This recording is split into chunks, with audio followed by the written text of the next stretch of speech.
एक 4 के बाद बंद कर दिया। भाजपा सरकार वो जो खुद 2 लाख पेंशन लेता था, लेकिन कर्मचारियों की पेंशन बंद कर गए।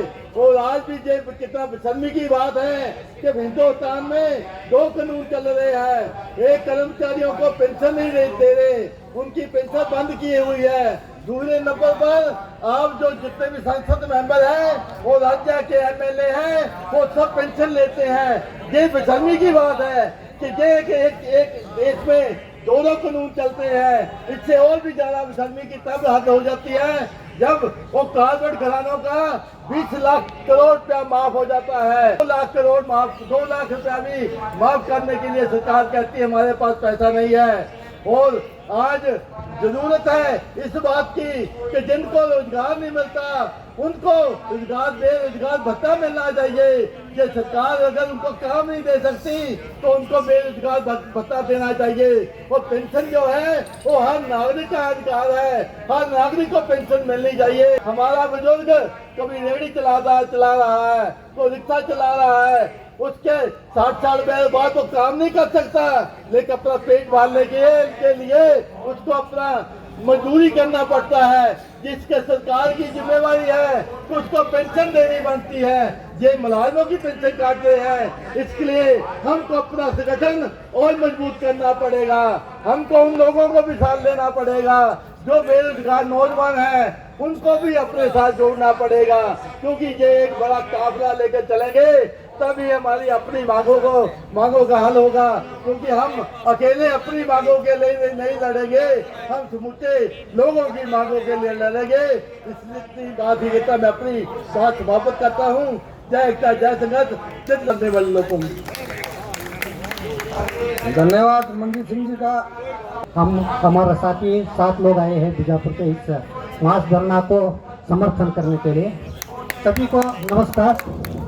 मुझे उतना हिंदी नहीं आते, फिर भी मैं कोशिश करूंगा जो मेरे मन में है वो Karnataka state all India state government pensioner federation का ये मास धरना के वेदिका में उपस्थित गण्य लोगों और हमारा सभी पेंशनदार का सभी लोगों को जो ऑल इंडिया गवर्नमेंट पेंशनर का ये मास धरना है ना, इसको कर्नाटका स्टेट से पूरा समर्थन करते हैं। हम जो उनका डिमांड है वो समर्थन करते हैं।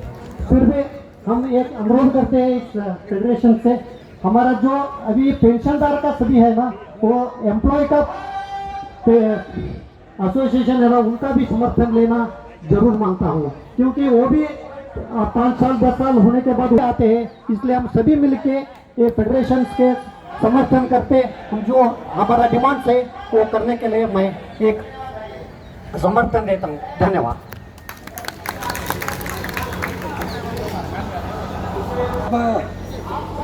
हमारे बीच में तेलंगाना से हैं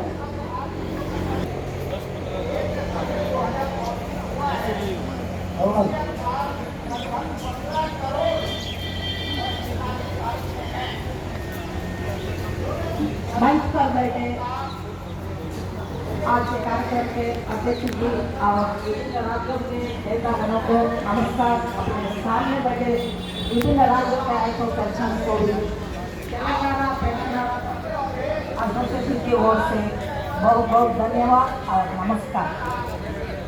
मोदी सरकार का जो इज्जत निकल गया बोल के समझना पड़ता है। एक उम्र में 80 साल के उम्र में भी यहाँ बिताना उनके लिए एकदम नहीं है। उन लोग 5 साल अपना जो सरकार पार्लियामेंट में भी हो या राज्य सरकार में असेंबली में भी हो बैठते, उन लोग लेते 2-2 3-3 पेंशन लेते, सिर्फ 5 साल के लिए बैठते। उन लोगों को एक क्वालिफिकेशन नहीं है और नौकरी में आने के लिए कुछ करने की मेहनत करने की भी जरूरत नहीं है, कोचिंग सेंटर को जाने की भी उसका ही मेहनत है। सिर्फ नौकरी करने वालों का ही जो मेहनत से ही आज देश की संपत्ति बढ़ाए हम। फिर भी हम इसमें से इतना लेने का भी हमें हक नहीं है, ऐसा सोचना चाहिए। हम क्या है कि दर्द पेट में है, हम हाथ काटने के लिए तैयार हैं। क्यों बोले तो जब 2004 में जब PFRDA जो एक्ट लाए, इस एक्ट की वजह से ही हम सब यहाँ बैठना पड़ रहा है। पहले जब इंदिरा गांधी गवर्नमेंट जब था तब एक बात बोली उन्हें देश में से अब ये गवर्नमेंट में गरीबी हटाओ तो बोले तो अब आजकल गरीबों को ही हटाना बोलते सोच रहे हैं। हमारा पेंशन को जो उन लोग मर जाना एक बार जया बच्चन जी भी बोले कि सबको मार डालो, पेंशन न को दो सबको मार डालो, ऐसा बोलने से भी पूरा ऐसा नहीं सोचा। और आप अभी तक जो भी वक्त बोले कि जो लोग बोले जो डेंजर आने वाला है कि जो फाइनेंस बिल के साथ जोड़ के अपना रिवैलिडेशन बिल क्यों रखना पड़ा, उनको उतना डर क्या है?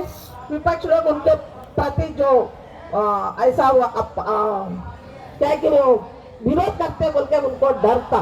इसलिए 2006 में जो नया जो पीआरसी आने वाला है 8 पीआरसी वाले ही अगले पीआरसी के बाद जो रिटायर्ड जब 2006 का जो एक्ट जो नया एक्ट बनाया वो एक्ट अब आए तो क्या है कि हम अभी तो जो लड़के जो नकारा का जो जजमेंट भी हो, पहले जो पेंशनर की ओर से जो जजमेंट्स हो वो पूरा यूपीए गवर्नमेंट थोड़ा समझ लिया। अभी यूपीए 1 में जो नहीं समझे तो आने के बाद भी नहीं हूँ, अभी उन लोग को मालूम होने से ही जहाँ जहाँ यूपीए सरकार अब गवर्नमेंट चला रहे हैं उन लोग सब सीपीएस से बाहर आने के लिए कोशिश करे तो भी आजकल जो एनडीए सरकार इसको मदद नहीं कर रहे हैं। अपना राज्य में भी, अपना तेलंगाना राज्य में भी अभी सीपीएस को जो ना वो हटाता बोल के वो सीएम साहब मैनिफेस्टो में लगाए हैं, हम इसके तरफ से हम लड़ रहे हैं।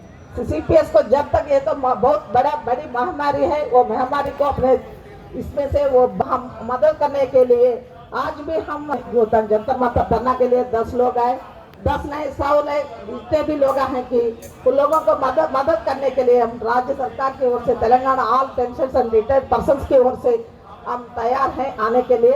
हम ये पेंशन का ये एमसीसीपीए वालों भी केंद्र जो है ना वहाँ पर केंद्र सदन के सामने अप्रैल में लड़े, उनको भी मदद कर रहे हैं। अगले महीने में जो NCCP national coordination committee of pension organization वाले अक्टूबर 14 को सिर्फ अपने पेंशन के लिए लड़ने के लिए तैयार हैं। उन लोगों के नहीं मरना पेंशन की ओर हम सब कोई भी पेंशन